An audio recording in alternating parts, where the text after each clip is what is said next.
अस्सलाम वालेकुम, आप देख रहे हैं प्रोग्राम न्यूज़ एट 5 और आपके साथ मैं हूं मदीहा मसूद। आज के प्रोग्राम में हम नुक्ता उठाएंगे पाकिस्तान बार काउंसिल की अपील पर। नई जुडिशल पॉलिसी के खिलाफ शहर शहर वकला सरापा एहतजाज हैं, उनकी जानिब से हड़ताल की जा रही है। ये हड़ताल किसी एक शहर तक महदूद नहीं है बल्कि बहुत सारे शहरों तक इस हड़ताल का दायरा बढ़ाया गया है और ये शहर बताए जा रहे हैं लाहौर, इस्लामाबाद, फैसलाबाद और दीगर कई शहर भी इसमें मौजूद हैं, जहां पर वकला आज के रोज़ सरापा एहतजाज भी रहे और हड़ताल भी हो रही है, जिसकी वजह से अदालतों में काम मुकम्मल तौर पर बंद पड़ा है और साइलिन को परेशानी का सामना करना पड़ता है। और हड़ताल के दौरान वकला ने जुडिशल पॉलिसी पर अपनी तशवीश का पुलिस को FIR के इंदराज का भी हुक्म दिया है और बाज़ाब्ता तौर पर फौजदारी की दफ़ा 22A और B के इख्तियारात में तरमीम के फैसले को सख्त तनकीद का निशाना बनाया गया है।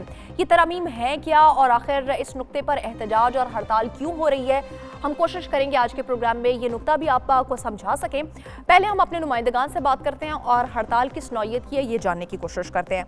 मेलसी से हमें रिपोर्ट करेंगे महर मोहम्मद यामीन और बहावलपुर से हमें रिपोर्ट करेंगे सैयद लुत्फुल हसन और भक्कर से हमारे साथ होंगे असलम बलोच। तो असलम आएगा, भक्कर में इस वक्त क्या सिचुएशन है, वकला का क्या मौक़िफ़ है इस हड़ताल को लेकर? जी बिल्कुल, पंजाब बार की हिदायत पर, पाकिस्तान बार की हिदायत पर आज बखर के वकला ने डिस्ट्रिक्ट बार की मुकम्मल ही हड़ताल की है। आज वकला ने अदालतों का मुकम्मल बाईकाट किया है। आज अदालतों में वकला पेश नहीं हुए, इसकी वजह से साइलिन को भी शदीद मुश्किलात का सामना रहा है। आज वकला जो है वो अदालती गेट पर बैठ कर दीगर वकला को भी रोकते रहो, कोई भी वकील जो है वो अदालत में पेश नहीं हुआ, जिसकी वजह से जो है वो साइलिन को शदीद मुश्किलात का सामना रहा। लेकिन वकला का और साइलिन से भी हमारी बात हुई, वकला से भी हमारी बात हुई, यहाँ के बखर बार के सदर जो है उनसे भी बात हुई और जनरल सेक्रेटरी से भी बात हुई, राजा इमरान सिकंदर से, और दीगर बखर की चारों तहसीलों में आज मुकम्मल ही हड़ताल रही है। और वकला का यही कहना है कि जुडिशरी जो अहकामात हैं 22A और 22(2) के जो अहकामात हैं B के, तो ये जो सरासर जो है वो हमारे साथ भी ज्यादती हो रही है और इसके साथ साथ साइलिन की मुश्किलात में इजाफा हो रहा है। जो साइलिन है वो अगर पुलिस जो है उनका मुकदमा दर्ज नहीं करती और पुलिस उनसे ज्यादती करती है तो वो जो 22A के तहत अदालत में जो है वो अपनी दरखास्त गुजारते थे और वकला जो है उस पर बहस करते थे और बाद अज़ां अहकामात जो है वो दिए जाते थे और मुकदमा जो है वो दर्ज हो जाता था और साइलिन को जो है वो इंसाफ मिल जाता था। इस तरह ये जो जुडिशरी अहकामात हैं इस पर जो है वो वकला सरापा एहतजाज हैं, उनमें सख्त तशवीश की लहर दौड़ी है। और इसके साथ साथ मैं आपको बताता चलूँ को जो पुलिस का जो सिस्टम है और पुलिस को इख्तियारात दिए जा रहे हैं कि वो जो है वो चंद मुकदमात की जो है वो जमानत भी ले सकेंगे, तो इसी तरह अवाम को जो है वो इंसाफ नहीं मिल सकता, जिसकी वजह से बखर बार के तमाम वकला सरापा एहतजाज हैं। डिस्ट्रिक्ट बार बखर के और बखर की चारों तहसील के वकला जो हैं, ठीक है, मतलब बखर में तो पुरजोर एहतजाज देखने को मिल रहा है। बेलसी में क्या सिचुएशन है, इस पर हम रिपोर्ट करेंगे महर मोहम्मद यामीन बताएगा बेलसी में क्या एहतजाज की सूरत हाल है? जी बिल्कुल, पाकिस्तान बार और पंजाब बार काउंसिल की हिदायत पर आल पाकिस्तान की तरह मेलसी बार ने भी हड़ताल की हुई है, अदालती बाईकाट किया हुआ है। जो कि नई जुडिशल पॉलिसी आई है उसके खिलाफ जो वकला हैं वो सरापा एहतजाज हैं। उनका कहना है कि पहले जब गरीब आदमी को इंसाफ नहीं मिलता था तो वो अदालतों से इंसाफ मिल जाता था, उनको रिलीफ मिलता था। पुलिस पहले भी गरीब आदमी को लिए इंसाफ मुहैया नहीं करती थी और जब वो पुलिस से थक हार के अदालतों में आते थे तो उनके जो मामलात थे वो हल हो जाते थे और उनको इंसाफ मिलता था। इस वजह से जो वकला है उन्होंने हड़ताल की और उन्होंने कहा कि जो पुरानी जुडिशल पॉलिसी है उसको बहाल किया जाए ताकि इससे जो गरीब आदमी है उन पर जो इंसाफ का है वो इंसाफ उनको मिल सके। जी ठीक है सैयद लुत्फुल हसन, आप बताएगा कि बहावल नगर में एहतजाज की क्या सूरत हाल है? जी बिल्कुल, पंजाब के बाकी जिला की तरह बहावल नगर में भी आज चौथा रोज है और वकला ने स्ट्राइक की हुई है। मैं आपको बताता चलूं कि ये जो 22A है और 22E है जिसमें ये मुकामी वकला और जो साइलिन है परेशान है उसमें नजरसानी के लिए कह रहे हैं वो ये है कि ये अगर मुकामी थाने पे थानेदार या SHO अगर किसी गरीब आदमी की बात नहीं सुनते थे तो वो अदालत का सहारा लेके ये रिट पिटीशन दायर करके अपना मुकदमा जो है वो दर्ज करवा लेते थे और अदालत के हुक्म पर उस साइल की थाने में सुनवाई हो जाती थी। बस अब इसको खत्म करने से जो है वो साइल वो उस हक से महरूम हो गया है। अब वुकला का ये कहना 92 न्यूज की जब वुकला से और बाज साइलिन से बात हुई तो उन्होंने ये कहा है कि इसमें हम इसलिए स्ट्राइक कर रहे हैं कि जो सुप्रीम कोर्ट है वो अपने 2019 की जो पॉलिसी है जुडिशियल पॉलिसी उसमें तरमीम करे ताकि जो मुकामी लोग हैं मुकामी जो साइल हैं उनको वो रिलीफ मिल सके। जी ठीक है, बहुत शुक्रिया असलम बलोच, सैयद लुत्फुल हसन और महर मोहम्मद यामीन, आप तीनों हमें रिपोर्ट कर रहे थे, बहुत शुक्रिया आपका। पाकिस्तान बार काउंसिल पर नई जो जुडिशल पॉलिसी बनाई गई है और वकला सरापा एहतजाज है, इसी पर मजीद बात करेंगे एक छोटे से ब्रेक के बाद। स्टे विद अस।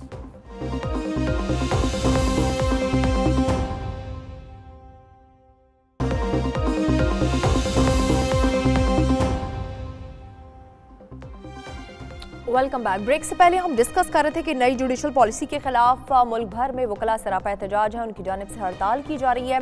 इसी पर कानूनी नुक्ते पर हम बात करेंगे। साबिक सदर supreme court bar Kamran Murtaza साहब ने हमें प्रोग्राम में ज्वाइन किया है। Thank you so much Kamran साहब फॉर ज्वाइनिंग अस। आम लोगों के लिए और मेरी अपनी अंडरस्टैंडिंग के लिए प्लीज़ आप हमें ये बताइएगा कि ये 22A और B के इख्तियारात क्या है और अगर इनमें तरमीम होती है, जैसे हमारे कॉरेस्पॉन्डेंट हमें बता रहे हैं कि इस तरमीम से आम जो सालियान हैं उनकी मुश्किलात बढ़ जाएंगी, कैसे बढ़ जाएंगी मुश्किलात और ये तरमीम क्या इफेक्ट लेकर आएगी? ऐसा है कि पूरे मुल्क में जो एक मसला दरपेश है कि पास जब FIR दर्ज करवाने के लिए जाते हैं तो पुलिस FIR दर्ज करते हुए अवॉइड करती है और इसके लिए रास्ता जो है लेजिस्लेटर ने ये दिया था कि अगर फर्ज कर लीजिए कि कोई पुलिस में जो है वो FIR दर्ज नहीं हो रही तो जस्टिस ऑफ पीस जो है वो सेशन जजेस हैं इस वक्त, तो इनको ये इख्तियार दिया था कि अगर इनके पास दरख्वास्त चली जाए तो ये FIR जहाँ पे केस कागनिजेबल हो, कागनिजेबल बाई पुलिस हो तो ये FIR दर्ज करने का हुक्म दे। अब ये नई जुडिशियल पॉलिसी मेकिंग में जो है उसमें जो वो कर दिया कि जी जो उसमें जो है ना वो डायरेक्टली अगर FIR दर्ज नहीं होती तो आप SP के पास चलिए, यानी पहले SHO ज्यादती करेगा, उसके बाद SP जो है ना उसका दिल चाहे तो वो जो है वो उसको डायरेक्शन दे, दिल न चाहे तो डायरेक्शन न दे और उसके बाद 4 दिन मिले 4 दिन न मिले। ये FIR जो है ना वो सबको पता है कि ये अगर प्रॉम्प्टली इलाज हो, इमीडिएटली इलाज हो तो इसका और इम्पैक्ट होता है और अगर इमीडिएटली करता है तो इसका और इम्पैक्ट होता है। तो एक तो इससे जो है ना वो जो रिड्रेसल है वो FIR दर्ज ना होने का वो नहीं हो पाएगा, वो क्लीनेस और रिड्रेस नहीं हो पाएगा। और दूसरी बात ये है कि अदलिया के पास लॉ मेकिंग का इख्तियार तो कभी भी नहीं है ना।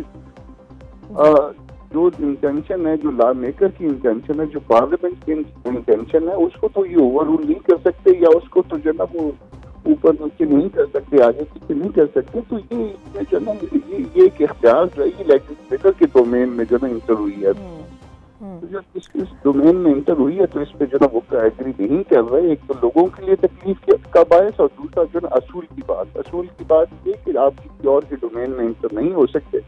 लेजिस्लेटर ने जिस तरह से लिख लिया है वो उसी तरह से लिख लिया और आपने वही करना है कि लेजिस्लेटर ने कह दिया, आप ज्यादा से ज्यादा उसको इंटरप्रेट कर सकते हैं। तो इस बात लेकिन कामरान साहब, अब ये जो वकला की एक बड़ी तादाद अब ये सरापा एहतजाज है, हड़ताल कर रहे हैं इस चेंज के लिए खिलाफ, तो फिर इनका एहतजाज आप क्या समझते हैं कारगर हो सकता है कि जो ये मुतालबा कर रहे हैं वो सुना भी जा सकता है या चांसेस नहीं है? नहीं, बात ये क्या है कि हो सकता है कि नहीं हो सकता है, होगा। हम इस बात पे कोई समझौता करने के लिए तैयार नहीं है कि ये पार्लियामेंट तैयार जो है वो अदलिया जो है ना इस तरह अपने पास रख ले या वो पुलिस के हवाले कर दे और उनको जो ना वो पुलिस के हवाले, पहले ही ये पुलिस स्टेट है और उसके बाद जो ना उसको पुलिस स्टेट बनाने में उसके जो ना वो अपना उसके लिए जो ना वो इस तरह से उसको इख्तियार दे दिया जाए और वो किसी और के इख्तियार में किसी और के डोमेन में इंटर हो गए, तो इसके लिए हम परमिट नहीं करेंगे किसी की बात। अच्छा कामरान साहब, ये भी प्लीज एलेबोरेट कीजिएगा कि वकला इस इख्तियारात में कमी को मौशी कत्ल करार दे रहे हैं। मौशी कत्ल किस तरह से होगा? बात मौशी कत्ल की नहीं है, वो मतलब वो बात दोस्तों की तरफ से शायद इस हवाले से आ गया कि इससे जो ना ये इख्तियार जो ना वो अदालती को इख्तियार ले लिया जाए तो शायद वकीलों की रोटी रोजी मुतासिर होगी, जो हम जो जाके दरख्वास्त फाइल करते हैं उससे कोई नुकसान होगा हमें। बात मौशी कत्ल की नहीं है, बात असूल की है कि आप किसी और के डोमेन में इंटर नहीं हो सकते। बात असूल की है कि आप पुलिस को मजीद इख्तियारात नहीं देते। अच्छा कामरान साहब, एक क्रॉस आर्ग्यू ये भी है कि इस कमेटी की तश्कील से अदालतों में गैर जरूरी मुकदमात का बोझ कम हो जाएगा। आप अग्री करते हैं इस आर्ग्यू से? अगर इस तरह से तो और भी इख्तियार दे दीजिए, फिर डाइवोर्स का इख्तियार दीजिए और मौलवी साहब को दे दीजिए कि पहले मौलवी साहब के पास चले जाएं, उनके पास जो है ना जिन्होंने निकाह पढ़ाया था वो अगर चाहें तो वो डिजॉल्व कर दें, आप खातून के पास चली जाए और जाके उसको कहे कि आप डिजॉल्व कर दीजिए और खत्म हो जाएगा, फैमिली कोर्ट की जरूरत नहीं रहेगी। देखिए जो काम अदालतों ने करना है वो अदालतों ने करना है, बजाय ये कि उसको डिस्पोजल करें, बजाय इसके कि कमिटमेंट के साथ काम करें। इस तरह से जो ना ये मेकअप करना जो ना वो मेरा ख्याल है कि वो अदालत मामला को भी खराब करेगा, तो फायदा नहीं।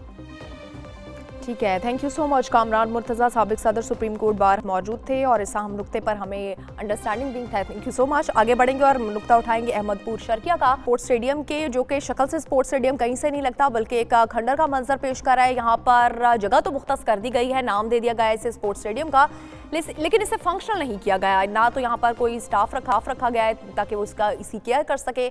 आप देख सकते हैं कि ना तो यहाँ पर आपको कहीं दूर दूर तक घास नजर आएगी और ना ही कोई मेंटेनेंस यहाँ पर कभी हुई है।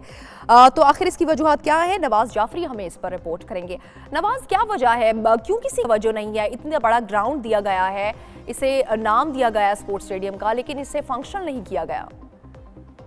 जी मैं आपको बताऊं कि ये अहमदपुर शर्किया का इकलौता स्पोर्ट्स स्टेडियम है, जिसका मैं आपको बताऊं कि 2016 में काम शुरू किया गया था, जिसका तखमीना लागत 12 करोड़ रुपए जो लगाया गया था और इसमें से तकरीबन 1 करोड़ 50 लाख रुपए फंड जारी किए गए थे और इसका काम शुरू किया गया था।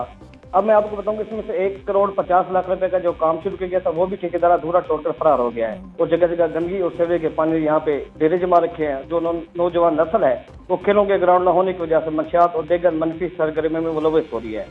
जी अच्छा, तो ये बताइएगा नवाज कि फिर आपने ये मामला आगे इंतजामिया तक पहुंचाया। अब ज़ाहिर सी बात है ये जगह है, इसे मुख्तस किया गया है। अब आप बता रहे हैं कि यहाँ पर नशे करने वाले, चोर शिकारी करने वाले भी यहाँ पनाह ढूंढ लेते हैं।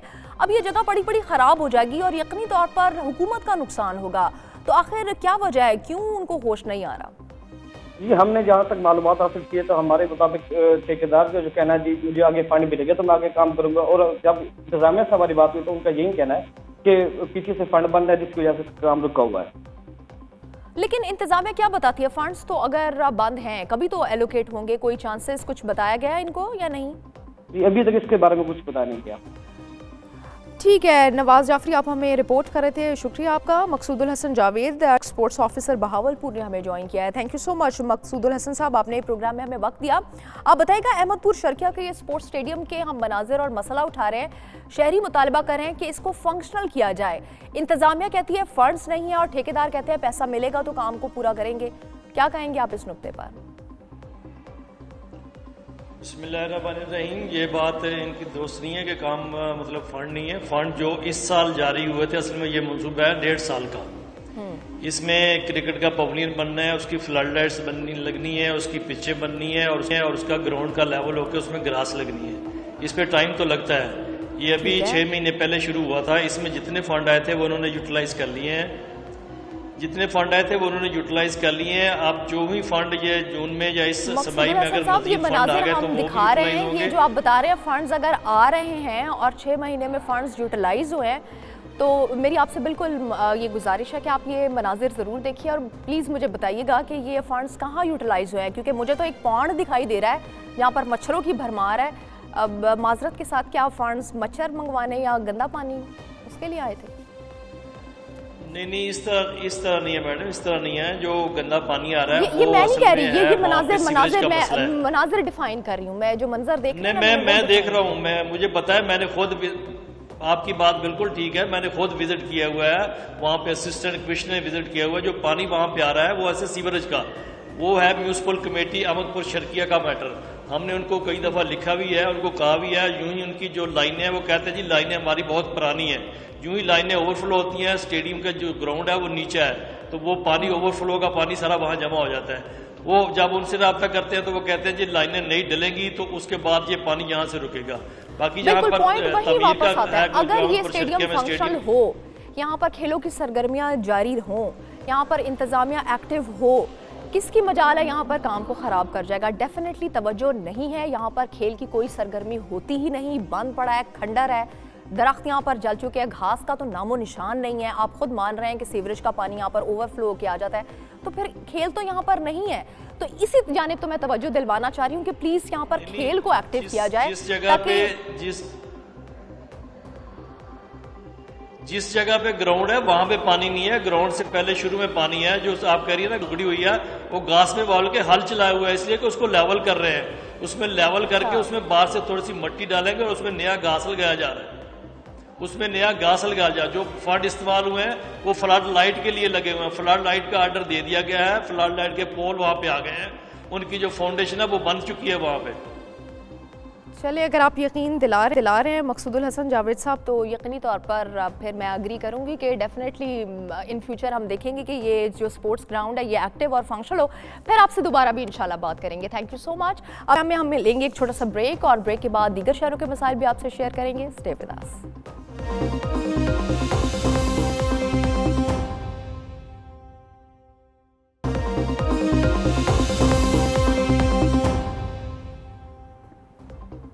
Welcome back. अभी हम मसला उठाएंगे बलूचिस्तान कोयटा का, जहां की 7 जामियात में माली बहरान है और यहां पर रिसर्च रुक गई है। और इस तमाम सिचुएशन को कॉप अप करने के लिए यूनिवर्सिटीज़ ने बैंकों से कर्ज लिए हैं और अब वो कर्ज देने से भी कासिर हो गई हैं। ये सिचुएशन आखिर यहाँ तक पहुँची क्यों है, इस पर हम बात करेंगे। एक तो हमारी कॉरेस्पॉन्डेंट बुशरा कमर हमें ज्वाइन कर रही हैं और वज़ीर इत्तलात बलूचिस्तान ज़हूर अहमद बुलेदी साहब भी प्रोग्राम में हमें ज्वाइन कर रहे हैं। Thank you so much Zaheer साहब, आप भी प्रोग्राम में हमें ज्वाइन कर रहे हैं और बुशरा आपका भी शुक्रिया।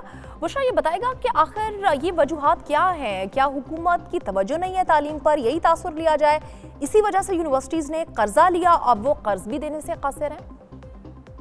जी, 2015 से हायर एजुकेशन कमीशन की जानिब से यूनिवर्सिटीज की डिमांड से कम जो है वो फंड देने के बायस जो है अब यूनिवर्सिटीज को शदीद माली बहरान का सामना करना पड़ रहा है। और शॉर्टफॉल बढ़ने की वजह से शॉर्टफॉल बढ़कर जो है अब 1 अरब 77 करोड़ तक पहुंच गया है, जिसे पूरा करने के लिए बैंकों से अब तक जो है यूनिवर्सिटीज ने 1 अरब 67 करोड़ रुपए से जायद का जो है वो कर्जा भी ले लिया है, जिसमें हर गुजरते दिन के साथ इजाफा होता जा रहा है। इस हवाले से सराय का ये कहना है कि इस जो है वो ब्यूरोक्रेसी पहले इन्वॉल्व रही और उसने जो है वो फंड्स में कट लगाए, जिसकी वजह से उन्हें काफी मुश्किलात का सामना करना पड़ा। 2008 में उन्होंने कोशिश की कि इस सिलसिले को बहाल किया जाए और दोबारा से जो है वो फंड रिलीज किए जाने लगे, यूनिवर्सिटीज की हालत फिर से बेहतर होने लगी। लेकिन फिर ये देखा गया कि 4 साल गुजरने के बाद फिर सूरत हाल जो है वो मजीद खराब हो गई और अब सूरत हाल यहाँ तक पहुंच चुकी है कि यूनिवर्सिटीज ने जो है वो मुख्तलिफ बैंकों से जो है वो लोन लिए हैं और अब उस लोन में जो है रोज बरोज इजाफा होता जा रहा है। जबकि बलूचिस्तान यूनिवर्सिटी जो है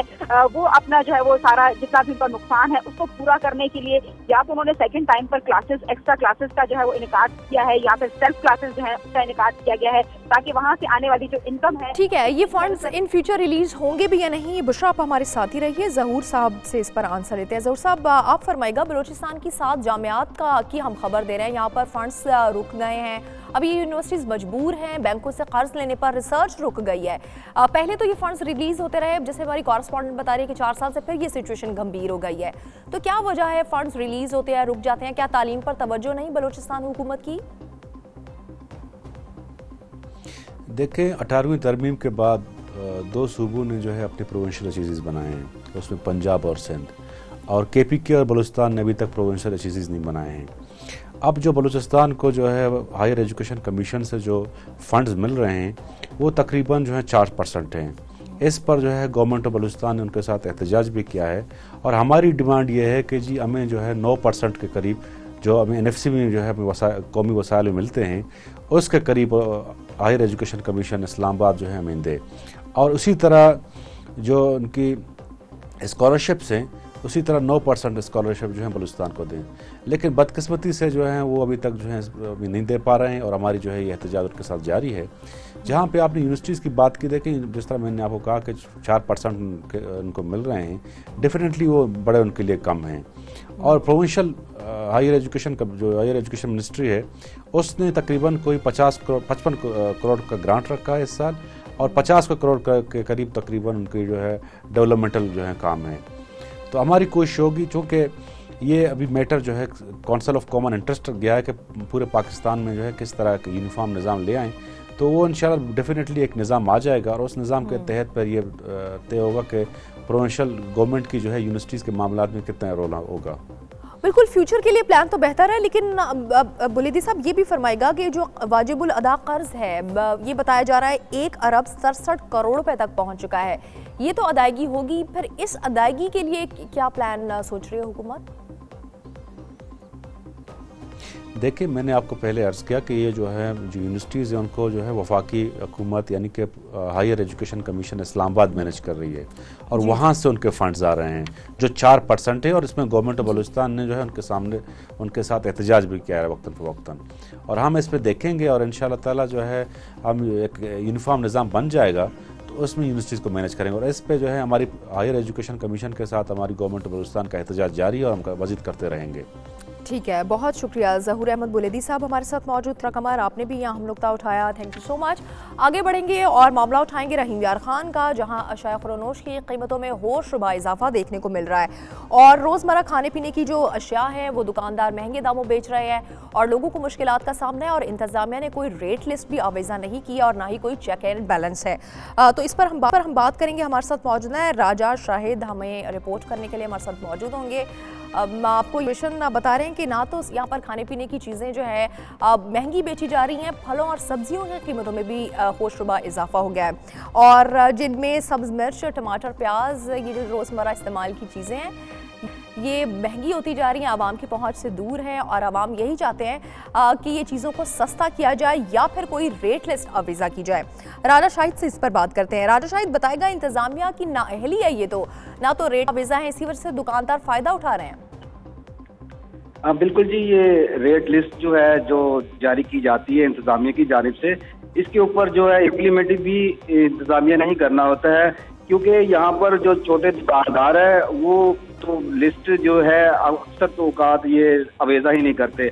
अगर अवेज़ा कर भी लें तो फिर इसके ऊपर इम्प्लीमेंट नहीं करते, और बहुत सारी अभी ऐसी अशाए खुर्दनोश है जिसमें दालें हैं, सब्जियाँ हैं, चावल हैं और इसके अलावा दीगर ऐसे मसाला जात हैं जिनकी कीमतें जो उनका तयन तो किया हुआ, लेकिन ये ओवर चार्जेस करके जो है कस्टमर से ये पैसे वसूल करते हैं। इंतज़ामिया जो है छोटे दुकानदारों पर तो अक्सर औकात जो है ये काफी इनको जुर्माने भी करती है, काफी मामला है, लेकिन छोटे दुकानदारों को जुर्माने करती है और बड़ी दुकानदारों वालों के साथ उन्होंने साजबाज किया हुआ है। राजा शाहिद, आप अपडेट कर रहे थे, शुक्रिया। एतजाज अंजुम साहब ने हमें, असिस्टेंट कमिश्नर रहीम यार खान है, thank you so much Aitzaz साहब, आपने प्रोग्राम में हमें ज्वाइन किया है।